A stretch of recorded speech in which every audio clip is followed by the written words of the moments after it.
Nampi dukkhaṃ Appiyehi sampayogo dukkho Piyehi vippayogo dukkho Yam piccaṃ na labhati Taṃ pi dukkhaṃ Saṅkhittena pañcupada-nakkhandha dukkha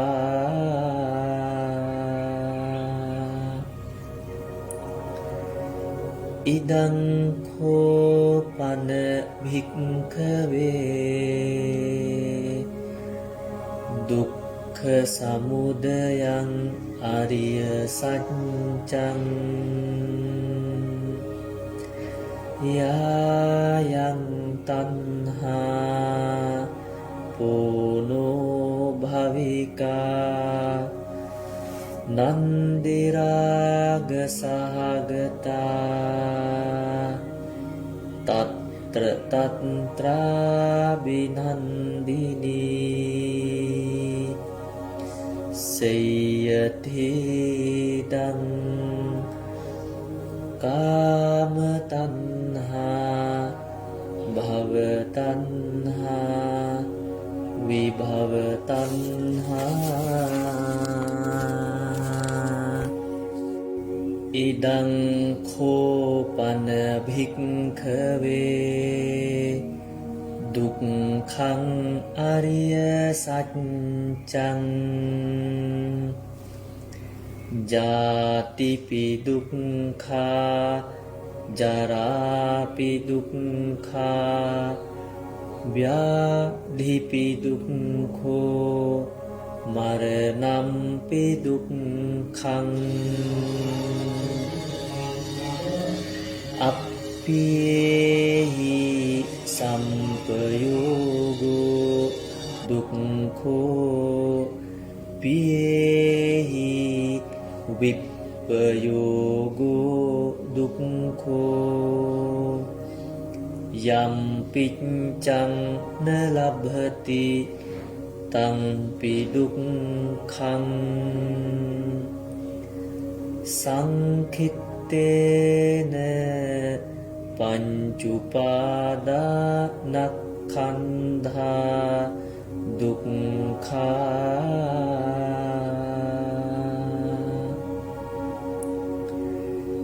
Idaṃ kho-pana bhikkhave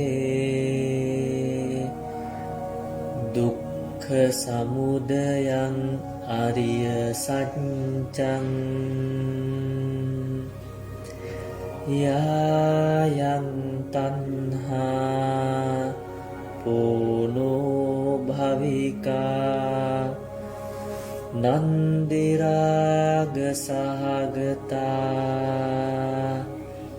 Tatra tatra binandini Sayyathidaṃ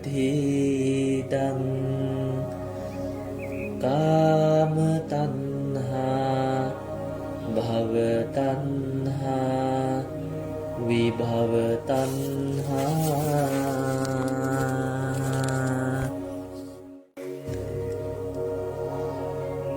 Idaṃ kho-pana bhikkhave dukkhaṃ ariya sacchaṃ Jātipi dukkha Jarapi dukkha Vyādhipi dukkho Maranampi dukkhaṃ Appiyehi sampayogo dukkho Piyehi vippayogo dukkho Yam piccaṃ na labhati ตังปิดุกขังสังคิตเตนะปัญจุปาดานักขันธาดุกขา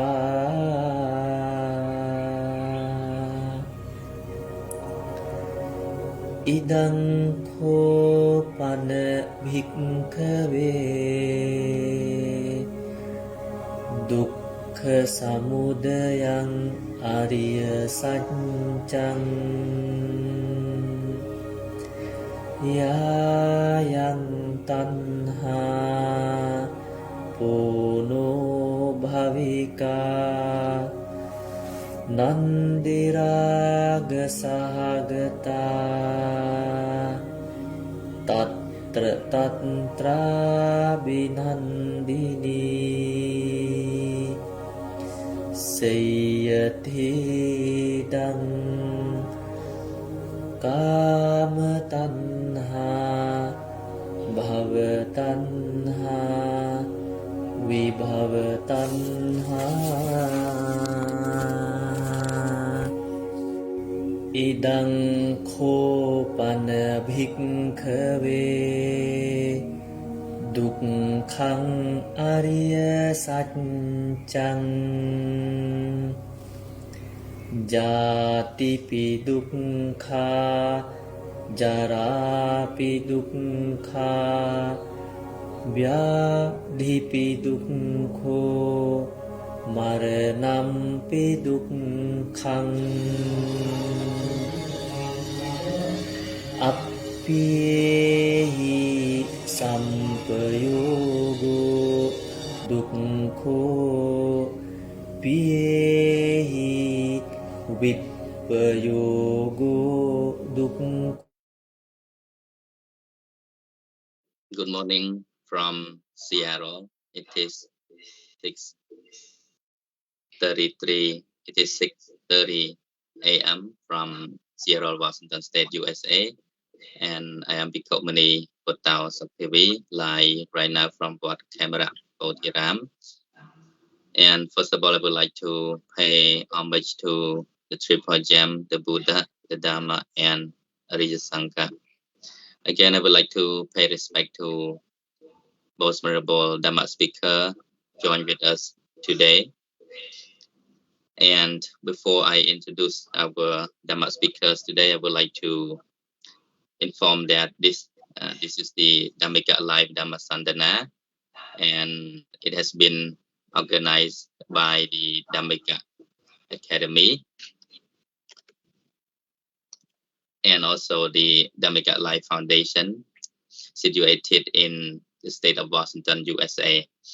The purpose of our program is to disseminate the Buddha's teaching globally in the hope that our audience around the globe will be able to benefit from our discussion. And usually our discussion lasts for around 1 hour. And we have brought different topics into discussion. And for a series of Dhamma talk recently, we have been discussing about the Dhammacakkappavattana Sutta. We start out from the first sermon of the Buddha, and then the first, second, and now the third noble truth. So the title today, we're going to discuss in detail about the third noble truth, Dukkha Nirodha Arya Sajja, to further understand in depth what Dukkha Nirodha Arya Sajja means, how to practice it, and how to apply it. We will dive in detail and also we'll listen to our Dhamma speakers that we have invited to join today. So without further ado, I would like to read the background of our Dhamma speakers. First, we have most venerable Reverend Derangala Kusalajnana. He is a former lecturer in Pali, in Department of Pali in Sri Lanka International Buddhist Academy, and a visiting lecturer in University of Britannia. He won the gold medal for his MA in Buddhist Studies in Galilee. He obtained an MD IV from Harvard University, Cambridge, USA. He is presently reading for his final year of PhD at University of Jayawardenepura in Sri Lanka.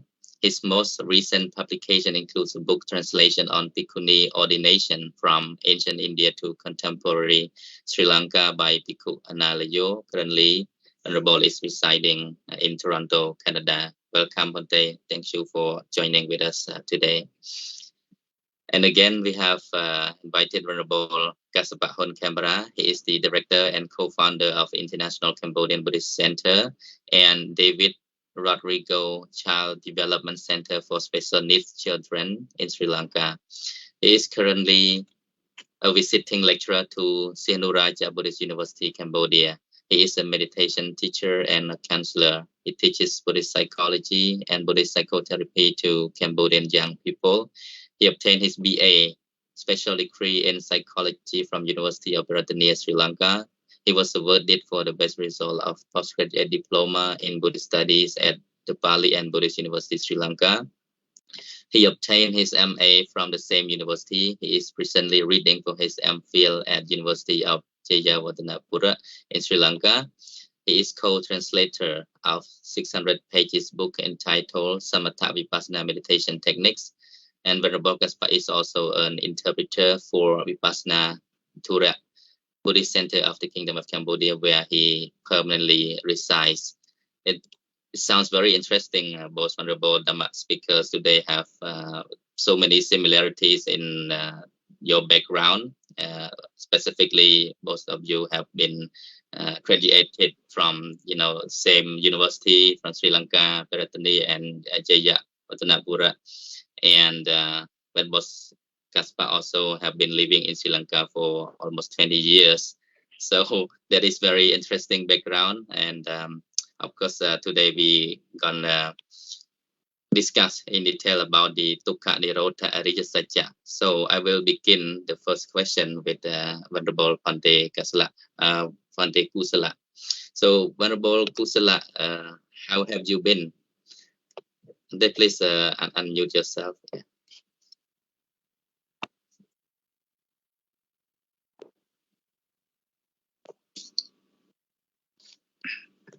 Okay. Okay, yeah, you're good to go. I'm doing good. Thank you for the kind introduction, and thank you also for inviting myself and my very good spiritual friend, Bhante Kassapa, on the screen together. We haven't shared a screen before, and I know this is going to be super exciting and interesting. Yeah, thank you for joining and coming together today. So I would like to begin the first question with you. I would like to ask if you, Pandey, are you still here? You look frozen right now.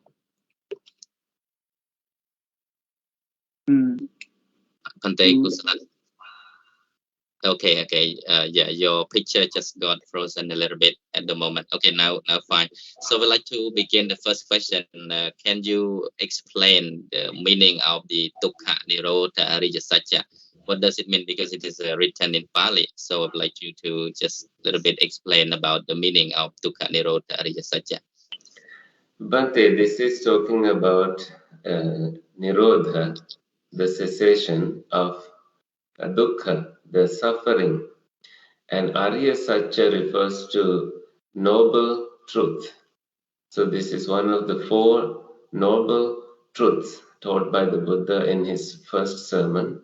So I can repeat, dukkha nirodha refers to cessation of dukkha, ending of dukkha, that there is no dukkha left once this experience has been achieved through mental samadhi cultivation. So Dukkha Nirodha then has become one of the four noble truths, Arya Satyas, taught by the Buddha. So it sounds like what you're translating as the cessation of dukkha. There is no more suffering left. So is it refer to the term nirvana or nibbana? It absolutely is. Nirodha, once it has been achieved, there is no continuity and the realization has already been achieved and dukkha has been ceased.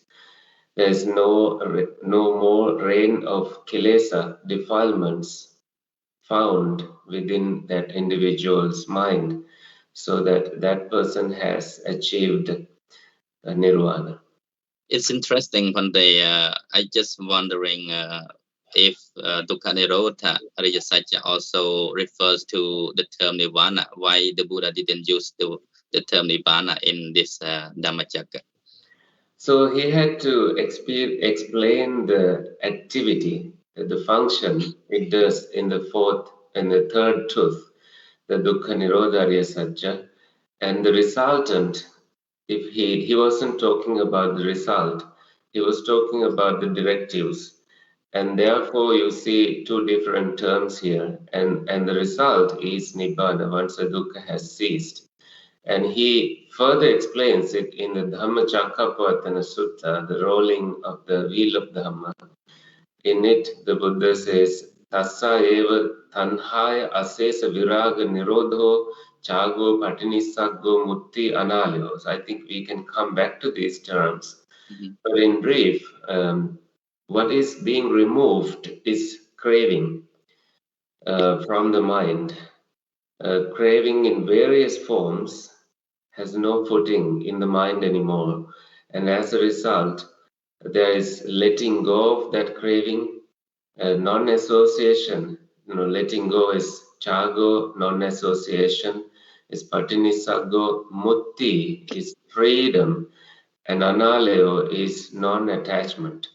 So when the craving has ceased in all these ways, absolutely, one is at complete peace. There's no binding anymore, and that person has achieved nibbana. But I wouldn't say that nirodha, dukkha nirodha, arya satya, and nibbana are synonymous, because dukkha nirodha, arya satya is speaking about the directives, and this is the truth of the the availability and the ability of a human being to achieve the cessation. And Nibbana is talking about the result. Once the person has achieved that goal, you are in Nibbana. You have achieved Nibbana, and you come out of that state and you reflect on it, and now you have the understanding that this is how dukkha ended. So yes, in relation with that, there is the in the original Pali text, it mentioned about the Nibbana is not actually is neither the result or neither the cause. It's not a vipaka, right? But what you mentioned here is like uh, the Nibbana is the result of the cessation of dukkha. How does that relate, Monday? All right, so it is definitely Nibbana is not a conditioned state, that it is not Sankhata. Therefore, it is hard for us to explain it in conventional terms. But conventionally, we'll have to use the words like results to explain the achievement. So this is why we are stuck with language here. Yes, definitely. So we kind of end up in a crossroads in a situation like this, because there is no word, there is no language, there is no sun, the moon, like the Buddha says in Udana, that na tatta sukha jotanti chando tatta na bhasati. This is not even a place that exists like other places in the world. So that's why it's hard for us to even the Buddha did not attempt to confuse us by giving place indicators for Nibbana or a lot of language into it. So the result is a realization, uh, of course, in our language, but in technical terms, we may not even notice anything achieved as such as a result. Yeah. It's not because of that Nibbana exists. It's not conditioned. It is totally unconditioned. I think we'll have to go into details to Yeah. explain what that really means, because we don't want to confuse the audience. Sure, Ante, yeah, because Nirvana is not the state of mundane, it's the state of supramundane. That's why we people live in the mundane world. We lost in words when we talk about something which is supramundane, something which is beyond the idea of self, you know. So that's why the Buddha compared just like the elephant stuck in the mud, right? If we get stuck in the word, and just like the the the tortoise and the fish, you know, the tortoise was telling the fish that he just came back from the land and he walked on the land, and the fish couldn't understand how can a person walk like on the soil or on the land, something like that, because the fish cannot experience it by himself or herself, you know? So in the same way, when we use the term nibbana, it is very insight, it is very supramundane, something which cannot right now we cannot be experienced as yet. So we will talk about that and we'll come back to that later. Venerable Kaspa, thank you for sharing your insight, and I would like to turn to Venerable Kasapa on camera to share from his perspective as well concerning with the third noble truth. Monday, if you have anything to add, please. Well, thank you, Venerable Soktivi. And but before starting, I would like to express my, pleasure that having met our spiritual brother, Venerable Kuslanyana, and it's a great pleasure to share the doctrine of the Buddha with you. And yes, we studied together and we attended, some basic, fundamental courses at University of Peradeniya. But he is my senior. Even we attended some courses together. Well, as Venerable Kusulayana mentioned that, Dukkha Nirodha Arya Satya, and it is interpreted in many ways by the Buddha. And as we discussed earlier that, the big issue that we are having is we are getting stuck in the language to express what is nirvana, because it is beyond our sense organ, it is beyond our cognitive comprehension. And so when it is beyond our cognitive comprehension, it is really tough for us to use our own language, which is created by our own cognitive process to understand the nirvana. But we have to refer to the discourse itself, what is nirvana. I'm sorry, what is dukkha nirodha arya satya. So it's kinds of abandoning the desire, detachment from desire, freedom from desire. So this is what I can say. That's all from me, Venerable Soktivi. Thank you. Thank you so much for sharing from your perspective. And I would like to move on to with Venerable Kusalanyana.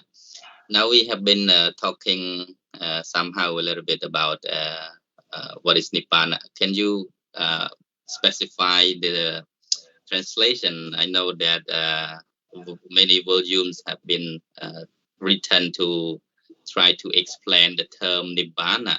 So what does it actually mean? Bhante, can you clarify the meaning of the term Nibbana?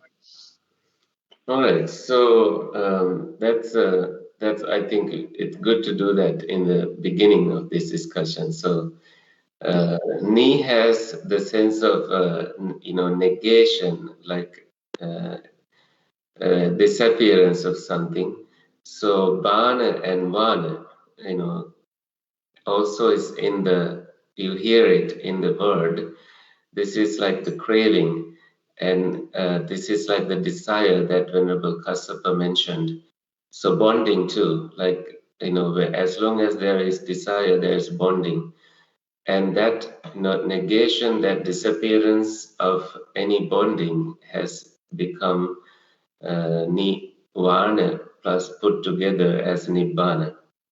So that is how we interpret it. And when we go deeper into the meaning of it, you find there is not even consciousness present in it. When consciousness has no footing, it ceases to exist. Normally, our consciousness either stays with eye consciousness. You are conscious on something that your eye spots on, or you hear something and you are conscious about it. Seeing, hearing, smelling, tasting, physical sensations, and thinking. In all these 6 ways, you are conscious. One switches to another, and when there is no more, not even a meditative absorption to be conscious on, the consciousness ceases to exist. That you don't even desire that meditative state as your continuity, as your bridge to continue to something next, because you always go to something next. Now that desire has been ceased, therefore consciousness has ceased. That you have made conditions in such a way that no more causes continue the consciousness, the continuity of the consciousness. So when you have reached that kind of a state, not by thinking, not by sleeping, not by walking to some place, but through development of the mind, through sila, samadhi, and prajna, then you will realize this state. And this, therefore, the word satchikiriya, you realize, come to realize it, is used in the Buddhist language. And that is when the mud situation that you mentioned earlier, that there is no mud left, no hindrances left in that person. And also the tadpole taken out from the water now has become a frog, and the frog sees both the difference between the water and the ground. And of course, it is stunning at first, but then eventually come to realize that these are like, I have been in the darkness all the time. Now I see the light, and therefore you can use the words like Chakkung Udapadi, the eye has arisen. Jnanang Udapadi, the knowledge has arisen. Panya Udapadi, wisdom has arisen. Vijja Udapadi, the truth, the true knowing, true knowledge has arisen. Aloka Udapadi, from darkness to light has arisen. These are the words the Buddha has used, even in his awakening.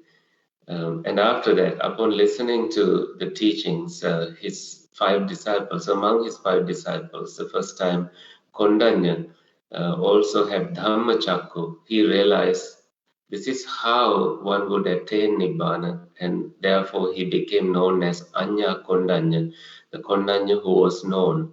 So that kind of first step, I think we'll need to stop there. In that first step, you cultivate an awareness through listening the Dhamma and focusing on wise attention, and also spiritual association, such as monks or the Buddha, and you listen to the teachings and you eradicate 3 stronger defilements, such as Sakkaya Ditthi, strong self-view, Vicikiccha, doubt, and also adherence to wrong practices called Silabbata Paramasa. When you abandon these, your first stage to reach Nibbana has been achieved. So I think from interpretation, I kind of came backward to the beginnings where this whole process starts, because without the beginnings, I don't think we'll be able to put our steps on the last step. So I think you'll have to spend quite a chunk of time on the first steps. Very interesting, Bante. You point out very detailed and in a way that we can gradually develop ourselves to reach that stage. So we have seen many interpretation, and it is not satisfying to most of the Buddhist scholars. So that's why we just want to bring it out and kind of discuss a little bit, so that all of our audience can also learn along with what we discuss. So Venerable Kassapa, you have anything to that to talk about the term Nibbana and because we see that there are many different types of Nibbana as well as mentioned in various suttas. Please, Bhante. Okay, yeah. Nibbana or Nirvana, to be honest, again, we have to remind about using the language that, because in some books and even within the Panya, it is stated that it is not a state and it has no place and like that. So, and there is a conversation between Most Venerable Sariputta and Wanderer Udavi, that Venerable Sariputta mentioned that happiness is nirvana, and he raised the question that how it can be happiness if there is no sensation. So Venerable Sariputta added that the no sensation is the happiness. So, like, I mean, what I want to say, this is the real ultimate truth. I mean, or nibbana, which has distinctive qualities which can be differentiated from the ultimate goal of the practices of other religion. Because I mean, even in Hinduism and even in other religious practices, they have their own ultimate goal. And I mean, the term like moksha or nirvana are used in other religion, but this is the unique quality of nirvana in Buddhism, that it is unconditioned, uncompound. And another thing is, it is the thing that empty of impermanent and empty of suffering. So this is what I can say, and to be honest, it's very deep, and for me, it is the most difficult topic to elaborate, because and on the other hand, I feel like, fortunate that even we haven't attained or reached enlightenment, but at least we got the chance to talk about the nirvana. So, and I remember the story about Most Venerable Professor Rahula, that he attended a religious conference, and the question was taken from the audience, and the audience asked that, who is God? So the question was directed to the father, and he stand up and he was about to explain who is God, but Venerable Professor Rahul stand up and say, wherever you are, talking about the God, it's wrong, it's not right. So, I mean, what I want to bring to the discussion is that when we try our best to explain something that we never experienced, sometimes we get stuck in somewhere, and it can be, not that 100% right. So that's why I feel, this is the most difficult topic to discuss for me. So that's all from me. Yeah. Thank you, Bhante, for sharing from both of you. I just want to remind, there are some terms which refer to Nibbana, but of course, just like Venerable Kusala has said, that we cannot say it's not a synonyms Dukkha, Nirodha, and Nibbana, but just would like to add some more information in the Asangata Sangyutta, in Sangyutta Nikaya, Visuddha mentioned 32 synonyms for Nibbana. So just take out some, like the term Tanhakayo, which Venerable Kusala has just mentioned, the extinction of craving or thirst, of coming or something. Tanhakayo, Asangata, Viraga, Nirodha, Nibbana, Amata, Khema, Santi, Sunyata, Animitta, Apanita, so and so forth. So many words. And I think the Buddha also, when referred to the state of Nirvana, he used the terms such as Ragakayo, right? Ragakayo, the extinction of raga, lust or sensual desire. Dosakayo, the extinction of hatred, aversion, and mohakayo, the extinction of delusion, ignorance, and so on. So I'd like to move on to Venerable Kusala.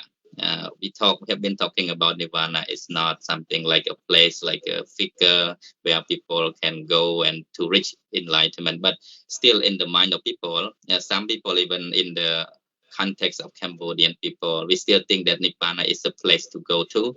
Nirvana is like the state or a figure, and some people they even say they don't want to go to nirvana because there's no enjoyment. uh, there is no Wi-Fi and so on. Sounds like it is so easy to attain nirvana. I would like for you to add about that, because they say that it is taught that nirvana is not a state, nirvana is not a place, and we can only go to nirvana when there is no self, right? To attain nirvana means um, we we cannot go with the idea of self, right? Because nirvana is the departure from the defilements from the self you mentioned about sakaya ditti, it has to be eradicated from since the first magga, sotapatti magga. But if there is no self, so who realizes nibbana? And then Ante, you have found very tricky questions, okay? So if there is no self, who realizes Nibbana? It's an interesting question. Okay, look at, I think we'll go to Ratana Sutta in this, that we find Nibbanti Dhira Yathayam Padipo, taking a lamp, a lamp, for example. If you have a lamp in front of you, I'm asking from the audience that they can look at it.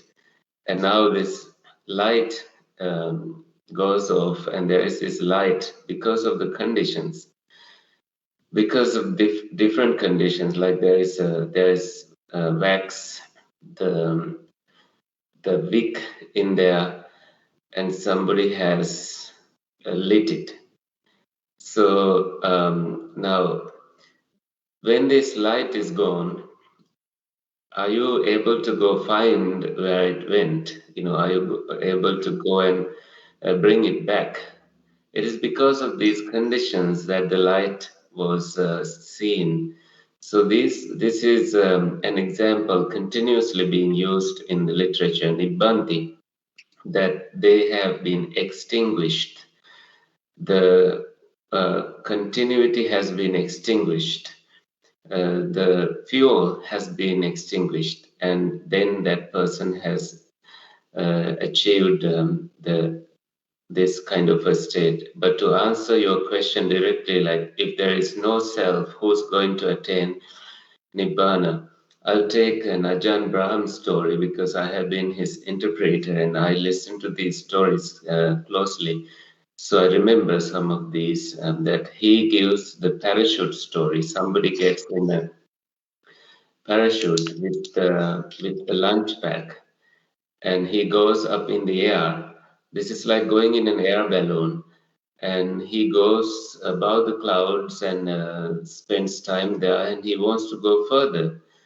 And all he has to do now is to now, having gone up to the topmost that he could go, he has to lose weight. He has to lose whatever he is carrying now. So he realized, okay, my lunch pack is weighing on me. So he removed his lunch pack, and his water is weighing on him. So he removed his water, and now he went further up. Then he realized this is not going any further. Then all he has to do now is to himself jumping off, so the parachute goes further. You see, this is this self that is taken out, the him jumping off or the her jumping off, and now it is free, completely free. So all the my making and I making needs to be realized. And this is only a realization that, oh, this particular physical I, if I were to take it as my I, then I should die at the time my physical body dies. but this is not an end at all according to the Buddha's teaching. There is a continuity. Therefore, I seems to continue. So where does it continue? Then this question comes to us. So if you take I consciousness as yourself, and you can see the rapid changes that happens, that from I consciousness you switch to ear consciousness, like I said earlier, and then there is no continuity. It comes back again to something like nose consciousness or something. So these continuous changes that are happening show us that too, each consciousness cannot be taken as self. So we are breaking it down like we break down a car and we put the pieces everywhere and look at it from a distance. And now you only see a bunch of things. You don't see a car in it. And the Buddha is asking us to come out of that illusion that we associate everything in us as mine and my self. When this view, this is only a view adhered to by people, and when this view has been taken away from you because of you seeing the truth from your wisdom eye, this is important. You need to see all these analytical pieces. You have analyzed it and seen the pieces. And with that realization, knowing that there is no such a self, your desire for attachment is lessened. And you conventionally have to use the language that it is me practicing the meditation, but you also have this understanding that these are all the pieces put together that we conventionally call mine and myself and my meditation practice. And eventually, it is that realization leading you to the final extinguishing, final going out of the light, final jumping off from the parachute. And there is total freedom. And after that, your realization is so strong that you don't fall back to any of the existences as an animal or a heavenly being or a hungry ghost or even a human being, because you have no desire whatsoever left to come back to any of such states. But even then, you will have to use, even arahants or the Buddha had to use the I language. This is I, this is me who is awakened. Tasma Buddhosmi. Therefore, I am the Buddha. That kind of language was used by the Buddha, but with that realization that all these are pieces put together to call someone, but there is no an actual being to wrestle with, to fight with, to suffer with. That this is such a freeing realization for a person. I think I kind of covered up enough for that question. Very wonderful, Pandey. Very, very interesting analogy. I love the way you put your analogy. If there is no self, who will go to nirvana? Who will realize this nirvana?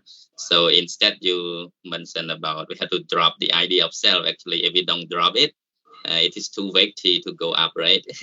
Yes. Yeah, because the weighty things, materials that bind us into the round of samsara dukkha is our kilesa, is our tanha. The more we have our tanha, our craving, the more we become weightier, heavier, so we cannot liberate it, right? It will bind us in suffering. Yeah. So it's very interesting, and I would like to turn to Venerable Kassapa to, yeah, this question is tricky, but just like Venerable mentioned, it's also very interesting. Venerable Kassapa, you have anything to talk about that? Yeah, the thing is, first of all, we have to differentiate between the conventional, the ultimate truth, and we use the word I, my, myself. In order for just expression, but in reality, there is.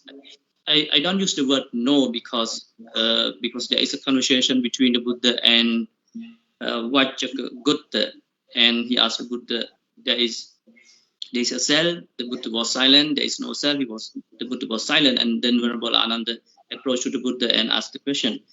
And the reason that the Buddha was silent is because if he says yes, he is accepted. The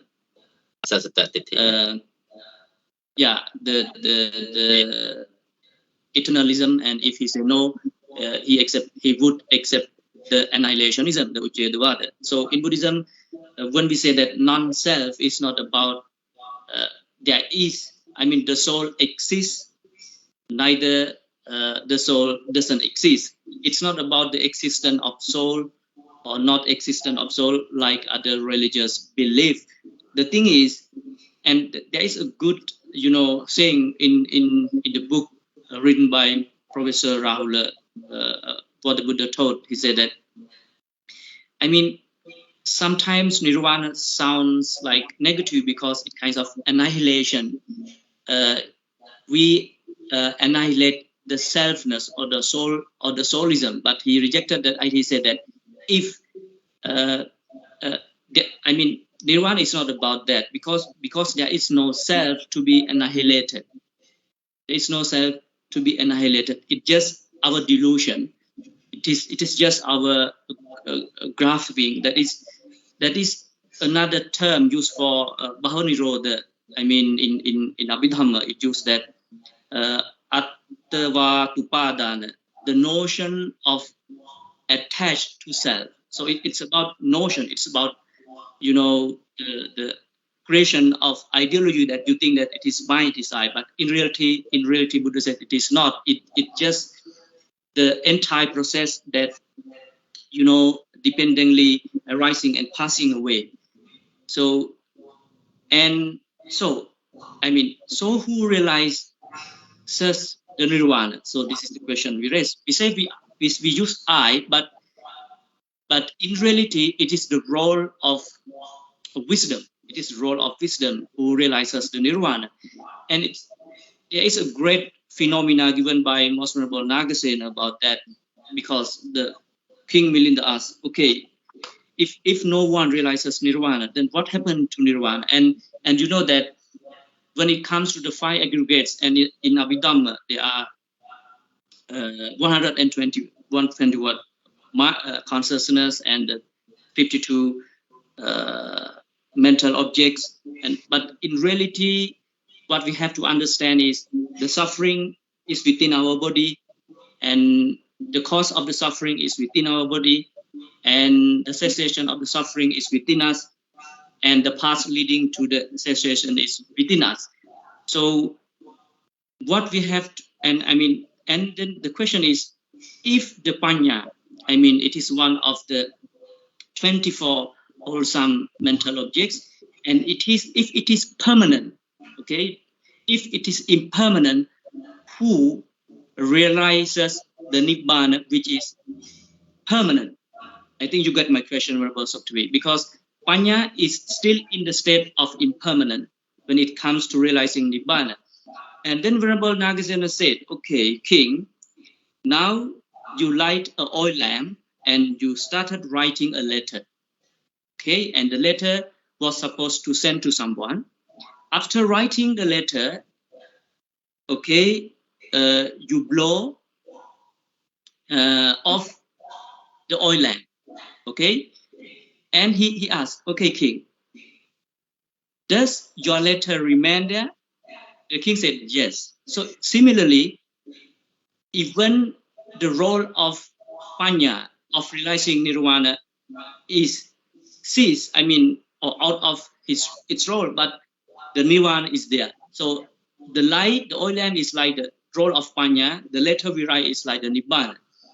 So, and that is why finally we use that sabbe sankhara anicca, sabbe sankhara dukkhati, but we use sabbe dhamma anattati, that including even the nirvana is non-self, because it is the role of wisdom. It is not role of it is not role of us. And in Satipatthana Sutta, it also said that it is just the wisdom, it is just the mindfulness. And I think if you go back to that, to Vibhanga Sutta, that there is a conversation between the Buddha and Pukusati. And I mean, he after listening to the Buddha's teaching, he started thinking to himself that, I mean, the 6 elements, I mean, none of them is not me, it's not mine, it's not myself. But he thought that if I use the, you know, the Rupa Jhana, Arupa Jhana, to understand this, to understand that, he said it is still a mental creation. It is still a mental creation. So he started, you know, as Venerable Kusulayana said, starting removing the notion that I-ness is there. It's about that. So I think that's all from me. Yeah. Thank you so much. If we don't remove the self view, the word I is still there. We cannot go to Nibbana, right? Because with I, we cannot go to Nibbana. Nibbana, so to speak, is the extinction of Ditti, is the extinction of Upadana and Tanha. Okay, let me move to Venerable Kusalanyana. Some people still wonder, like, what happened after Nirvana? This is sounds like a related question to you already mentioned, but just to clarify to our audience. So when a person attains to the stage of Nirvana, or like the stage of Arahanta, what happens next? Thank you for that question. Everything happens after Nibbana, but without any association of desire. So this is why in Zen koan, I guess, they say mountains are mountains, mountains are not mountains, mountains are mountains again. So you kind of first see the mountain, and then you realize this is, in reality, you don't see a mountain here if you break it into pieces. And again, you'll have to live in the conventional world using that language, although with, a deeper understanding that these are just stones and the 4 elements that we call a mountain. And now, for a person who has realized Nibbana, like an Arahant, the Buddha, I think, explains this to Dona Brahmin, that Pundarikang Yathavaggu Toyena Nopalipati Nopalittom hi kamena tasma buddhosmi brahmana. Explaining who the Buddha is, the Buddha says there is a pond in which the lotuses have been arisen, and these lotuses don't go back to the mud. They are not smeared with mud. So pundarikang yatha, just like that lotus in a vaggu, in a muddy water, Thoyen and Upalipati, it does not get smeared with wetty, muddy water. Nopalittom kamen, that person no longer associates sensual desire with respect to 6 sense doors. When that has been ceased, Tasma Buddhosmi Brahmana, therefore he is the Buddha. Just like that, Arahants do not associate any sensual involvement. The eye, ear, nose, tongue, the body, the mind, all these are there. They associate them for the sake of living until their ayu sanskara has also been abandoned at some point toward the end of their lives. When that too has been extinguished, then there is nothing more remains. There is nothing inviting for them to come back. They don't have any unfulfilled desires because the desires have been quenched already. Therefore, they have, they have become uttaritara, lokottara. They have gone beyond the worldly conditions, and these also include those who have become anagamis, that they don't find any meaning in the sensual desires, but they may have some form of existence left in a pure abode situation, in abiding in pure state. And the Buddha said it's just like feces, even a little piece, little bit of feces smell bad. So the Buddha encouraged them to let go of that too, the wanting to stay in the pure abode. And when that too has been abandoned by a non-returner, an anagami person, they don't exist anywhere in any form of existence. So therefore, bhava nirodha, jati nirodho. Once the existence has been ceased, jati, the birth too has ceased. So there's no more birth, no more continuity of that person. Ante, I'd like to add, excuse me, you said put an end to the birth. The Buddha said if we want to completely uproot the root cause of the dukkha, we have to uproot the root cause of being born, right?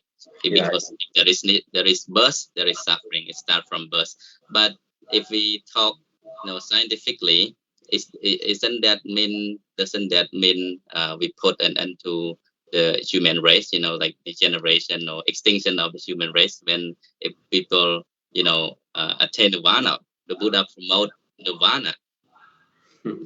If only you succeed in enlightening everybody, and that is impossible.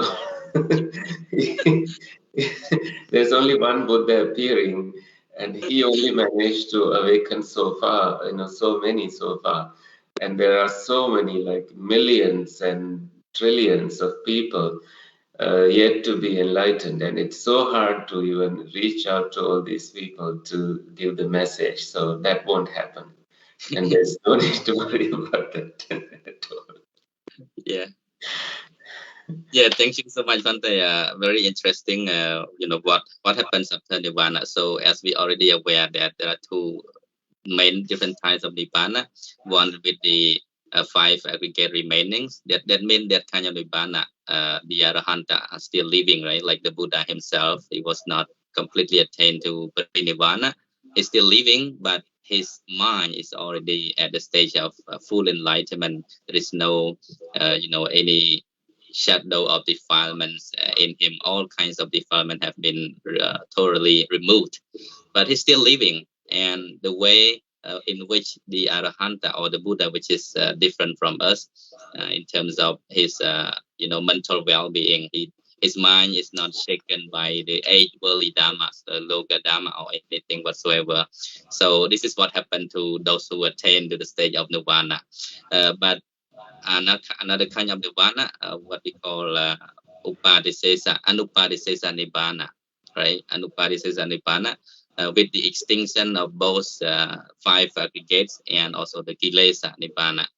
So just like Honorable already covered that there is something happen, but it's not strange. I mean, because nirvana is the extinction of craving, extinction of thirst and desire and so on. So we become completely happy, right? In the state of happiness, because our mind is not bound, it's not bound by any kind of attachment, any kind of unsatisfactoriness and so on. So I would like to turn to Venerable Gaspar too, if you had anything to add on to that. Yeah, that let me bring some factors. I mean, in Milinda Panyaha about because this is a question that I mean almost even some Buddhists what happened after we attain nirvana. And yes, another term that the Buddha used for nirvana is ultimate truth, the reality. And so when we use the term ultimate truth, it denotes that there is nothing beyond or besides this ultimate truth. So if something happened after nirvana, that thing is the ultimate truth. So from the Buddhist perspective, there won't be anything happen after nirvana. So because you will attain it in your very lifetime. And there is a let me bring back again about the simile that Venerable Kusulanyana brought up, that the metaphor of the flame. So that is the misunderstanding that people has, is that we think that the flame is nirvana. Okay, the flame is not nirvana. The flame is a being who is grasping, or clinging to the five aggregates.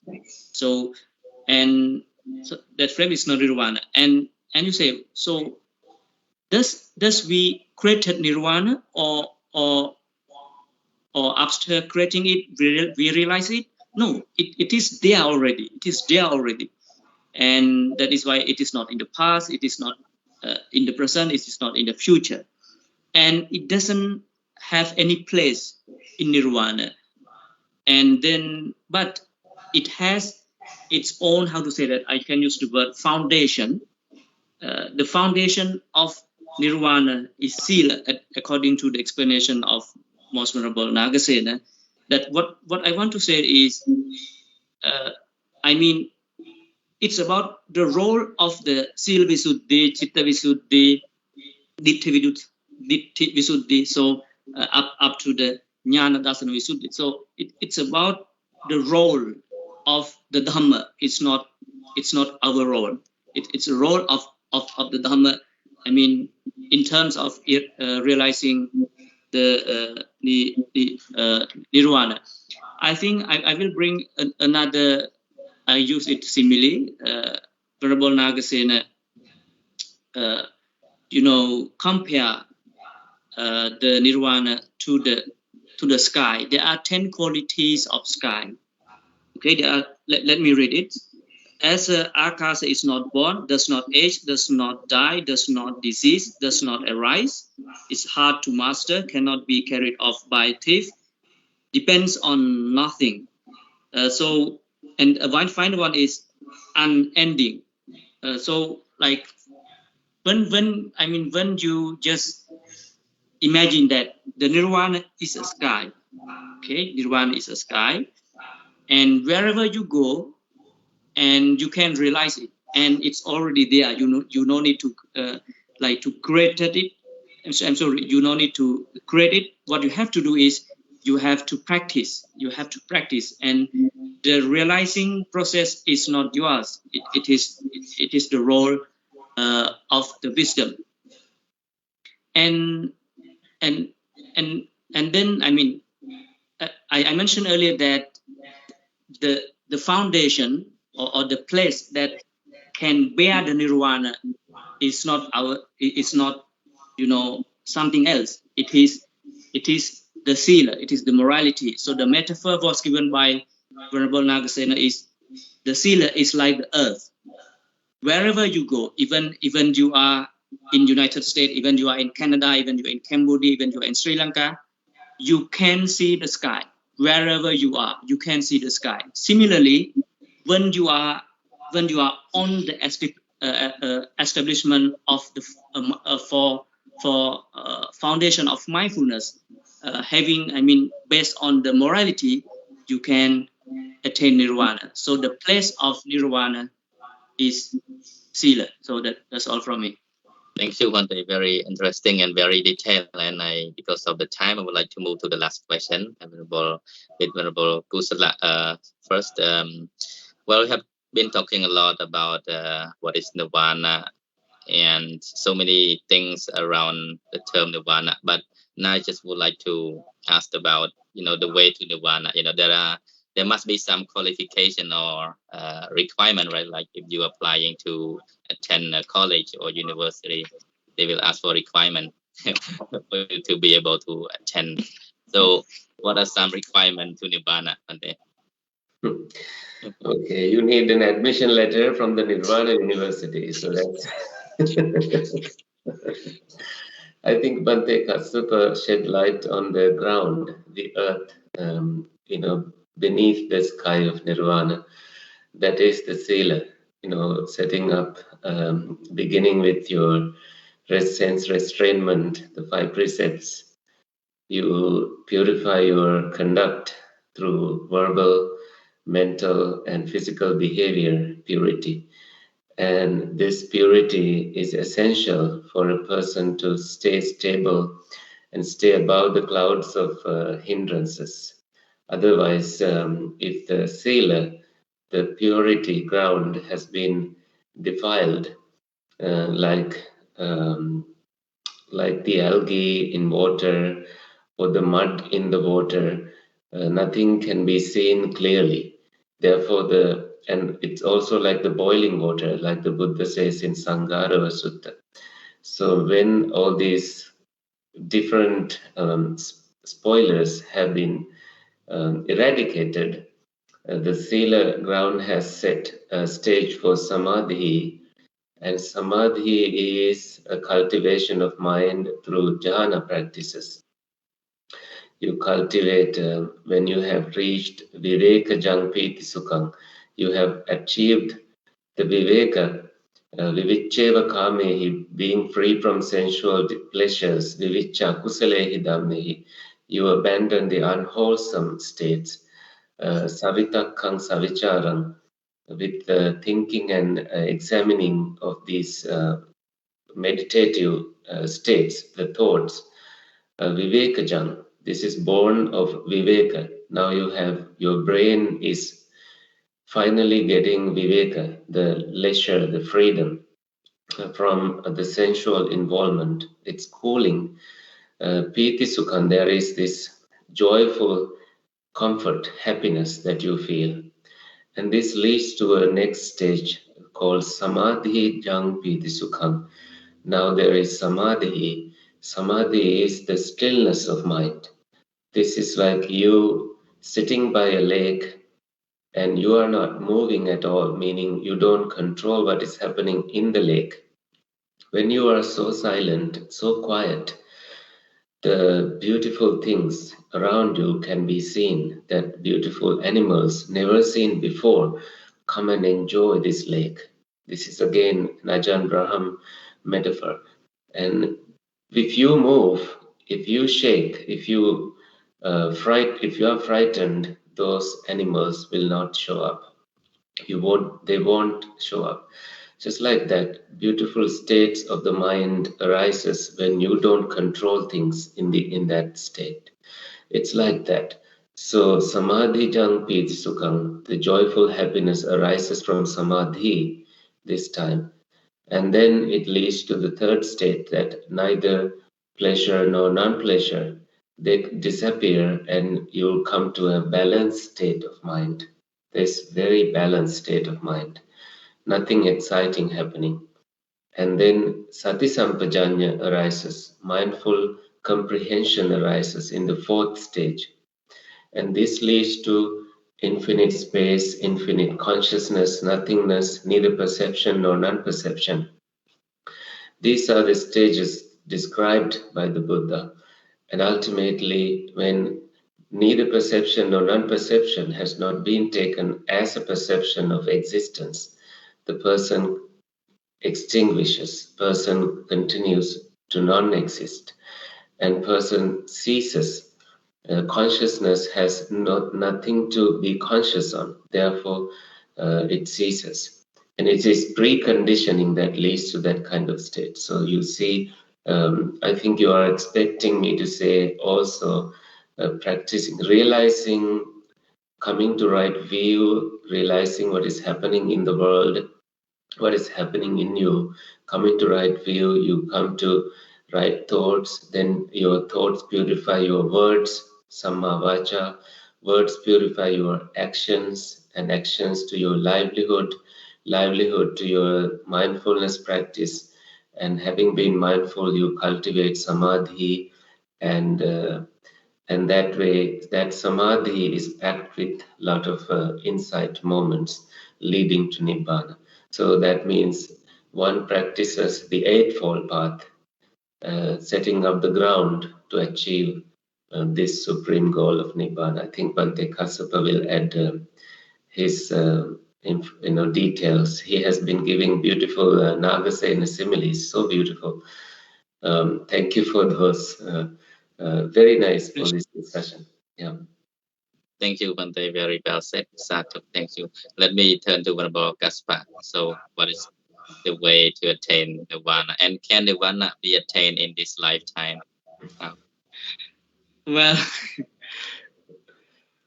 to be honest with you, like from my own experiences and studying the scriptures, it's not that easy. It's not as the way we think that just change the way we look at the world or just yatha bhutang pajanati, just interpret the world as the way it is.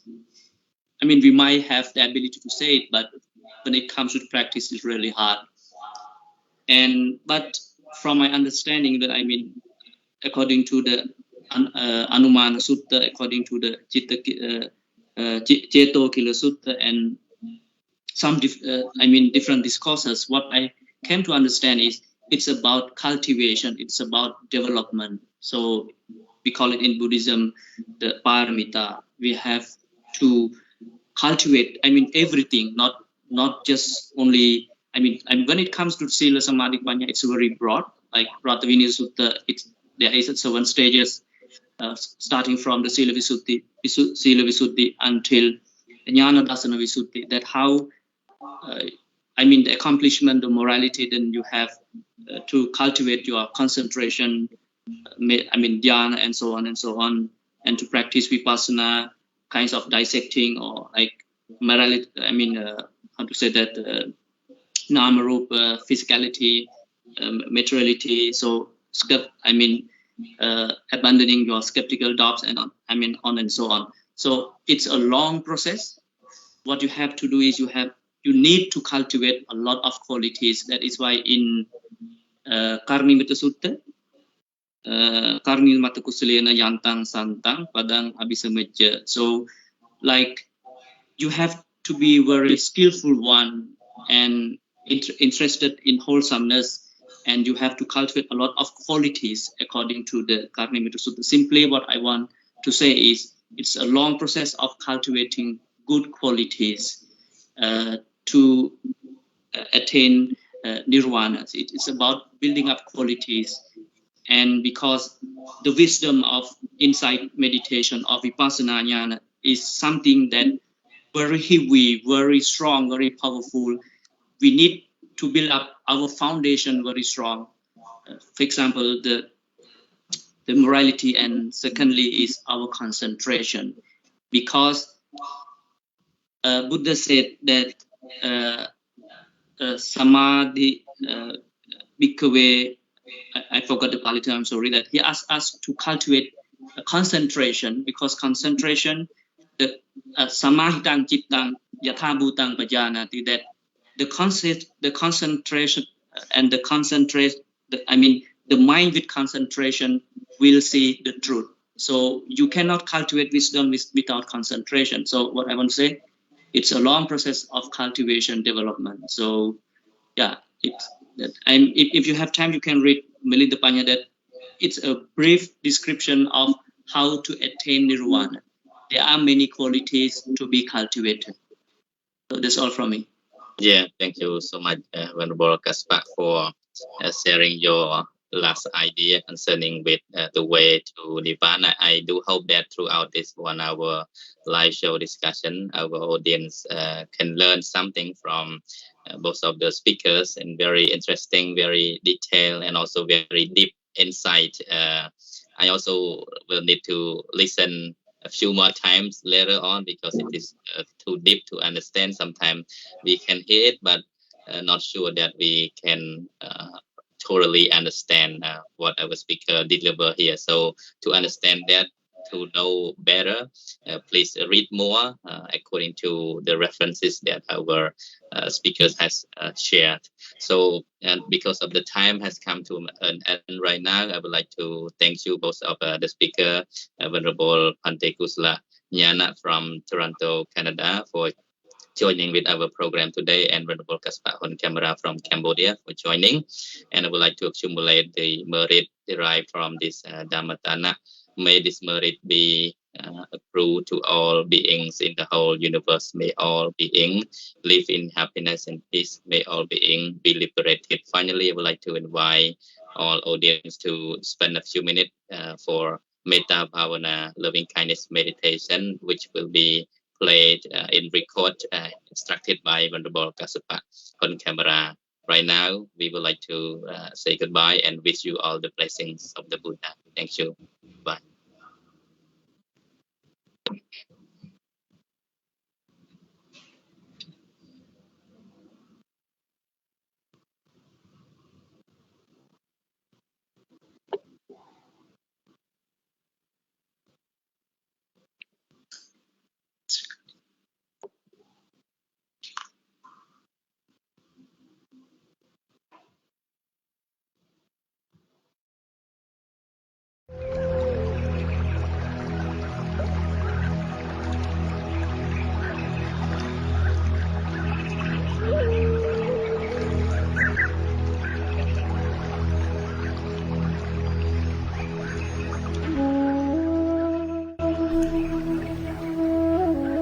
Hello everyone. Let us practice loving friendliness meditation for oneself. Self-loving friendliness meditation is the first section of metta meditation. Self-loving friendliness meditation is designed to direct you to happily take care of yourself, to honestly forgive yourself, to truly accept yourself without conditions. Before starting, please find a very comfortable posture. Close your eyes. Relax your head, your shoulders, your arms, and your entire body. Please slowly take a very deep breath 3 times.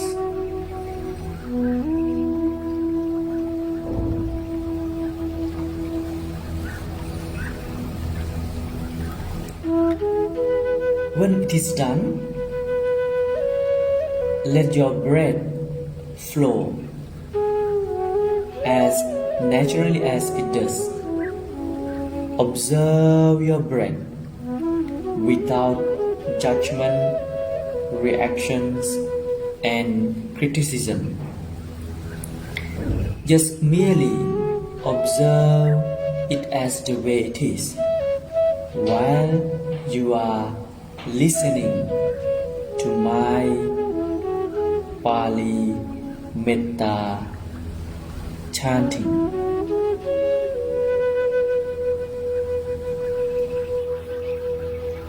Aham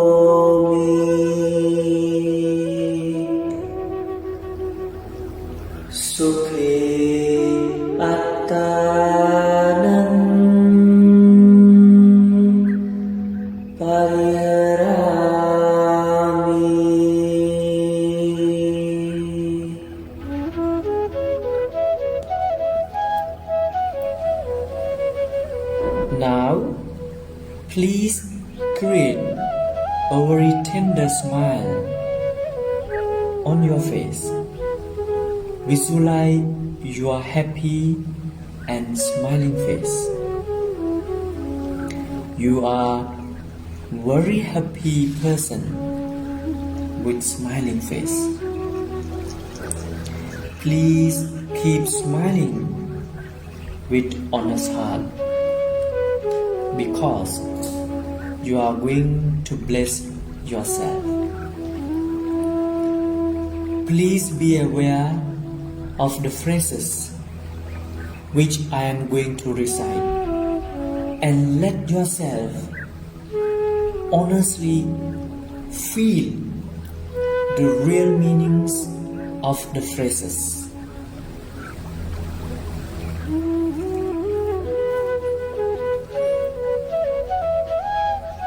May I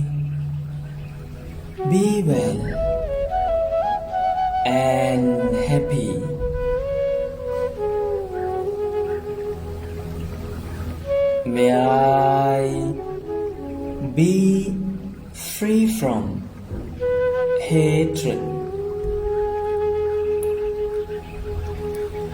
May I be free from ill will. May I be free from anger. May I be free from physical and mental sufferings. May I take care of myself happily.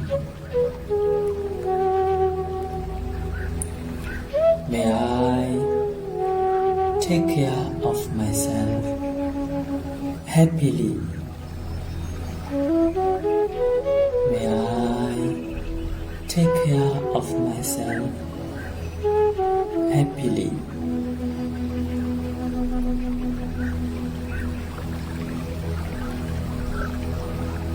Now, take your right hand and place it on your chest, and you can mentally repeat after me.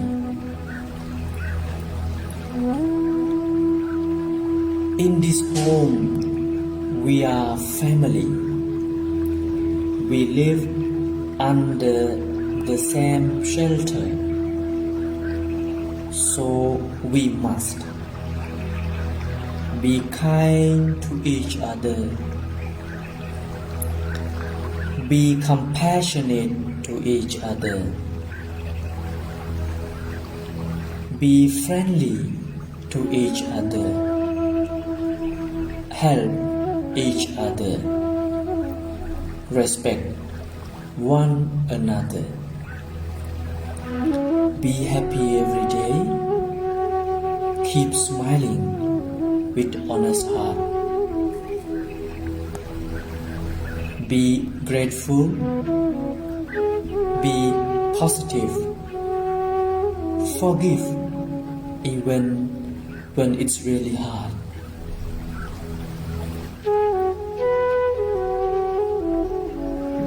Before open your eyes, please take again a very deep breath 3 times.